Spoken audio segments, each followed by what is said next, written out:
These are the people of a small West Yorkshire village who turned this into this just because they're proud of where they live. A total of 60,000 K6 phone boxes were installed across the country between 1936 until production ended in 1968. But today, it's thought less than 11,000 survive. Clifton's decommissioned red telephone box, sited in Deep Lane, was beginning to fall into a very sorry state, with flaking paintwork and an overall neglected look. That was until the people of Clifton decided to do something about it themselves.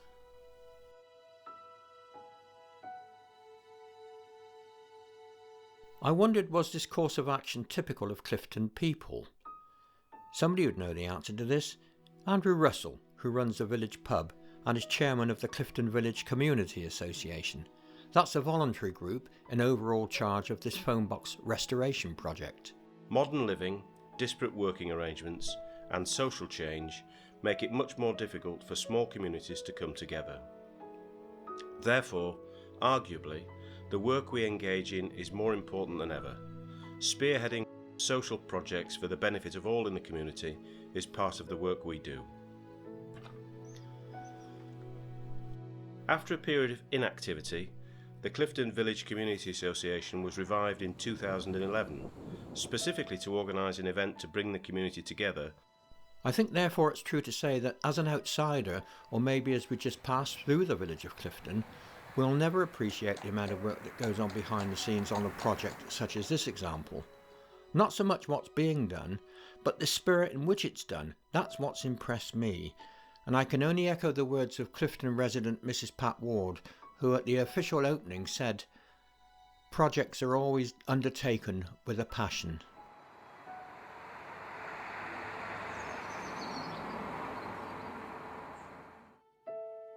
Janet Stanley, who coordinated the project from start to finish. I'm Janet Stanley. I'm Secretary of the Clifton Village Community Association, known locally in the village as CVCA, and we've adopted the Clifton phone box here on Deep Lane. And here you can see some volunteers who are doing the second coat of our gloss on the outside of the box. The first thing we did is that we actually employed a mobile sandblaster to remove all the old paint. Then we gave it a coat of grey primer until we got to the point we could actually start the renovation. Following that, a coat of red oxide primer, and then we're now on to the top coats of the gloss. It's in currant red, which is the approved BT colour for K6 kiosk. I asked Janet, how did it all start? And she told me, as the weather was very good during summer 2018 and being recently retired, I decided I had the time to kickstart the project. It's Jonathan Ward, we call him Joff, on behalf of the CVCA, did the initial groundwork by formally adopting the kiosk from BT at a cost of £1. Eventually, as the project developed, Janet would find herself coordinating some 30 volunteers and often seen up a ladder, paintbrush in hand, actively involved in the restoration work. We were really grateful to all the people who showed an interest and stopped for a chat when we were working on the kiosk. One of the hazards volunteers faced was the fact that the phone box is sited on a sharp bend on quite a busy road. So they had to be constantly aware of passing traffic. But as Janet said, this didn't prevent people from stopping to pass the time of day. The St Edward's Crown emblem, finished in gold paint on the phone box pediment, really does add a distinctive touch of class. It's now or never, because all the weather's going to go, isn't it? And when all the work is finished and the paintbrushes are tidied away, what are the plans for the kiosk? The community kiosk will serve as a notice board, walking route information point, and ultimately house a defibrillator. Local resident Howard Barron, now retired lifelong professional glazier, is seen here fitting some of the kiosk's 72 new windows and frames. Right, now we'll just run the seal around the outside. He'd often leave his first love of music and give his time and expertise to the completion of this community project. It's while he's fitting new rivets and clips to hold the window frames in place, he discovers a problem that will delay the official opening, which is in less than a week. He's quickly on the phone to Janet and tells her what the problem is. One small glass short, I think.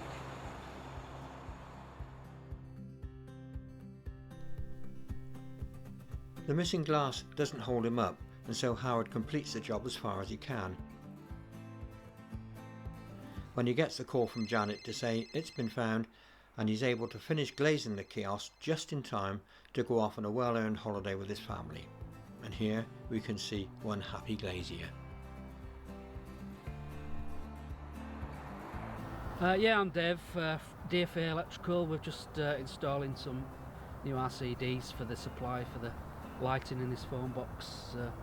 Hopefully get it all up and running.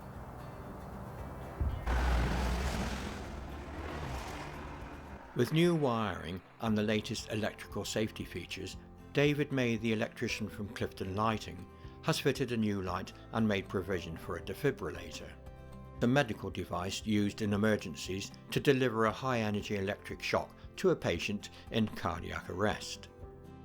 When Stephen Kosmowski removed the kiosk's internal wall panels for painting, he'd be revealing secrets not seen since the 1930s. The foundry plate seen here shows the kiosk model, which is a K6, and the letters LF, which stand for Lion Foundry, were the people who made it, and their factory was based in a small village near Glasgow called Kirkintilloch. And now, with only hours before the grand opening, Steve has a race against time to refit the internal panels, which have all been repaired and painted in a black shiny gloss. These once formed the panels on which the original telephone, coin box and shelving would have been mounted.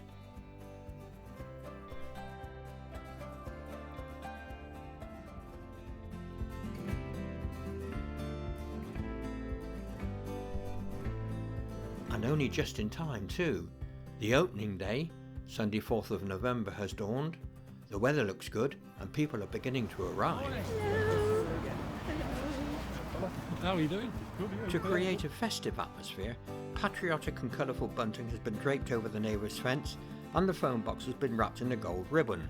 Last minute checks are being carried out by Janet and husband Graham, who are making sure everything will go smoothly after all their hard work. And at last we'll be ready for the official opening by Clifton resident Mrs. Pat Ward, who will cut the ribbon. Thank you for coming. It's brilliant to be in a position to finally open this red telephone box here after the hard work of so many people. So without further ado, I'll pass you on to Pat, who will officially start the proceedings off. Do you know, I've never opened a telephone kiosk before, and I'm guessing that you've never been to an opening before. But on behalf of us all the Clifton residents, I'd like to say a huge thank you to the CVCA, the Clifton Village Community Association, for taking on this project. I'd like to invite you all across to the Black Horse for coffee and biscuits, and maybe to share some memories of some phone calls you've made from this box, perhaps. I'm now delighted to open our new community box. Thank you, everybody. Just a quick reminder, we are going back to the Black Horse for refreshments, so please do come and join us. It would be remiss of me not to give a special thank you once again, not only to all the members of the Village Association who've worked so hard, not only to Janet for enduring her labour of love over the last 6 or 8 weeks or so in terms of opening this, but also to Pat. So delighted, Pat. Thank you ever so much for opening the phone box, and please accept these flowers as a gesture of our support.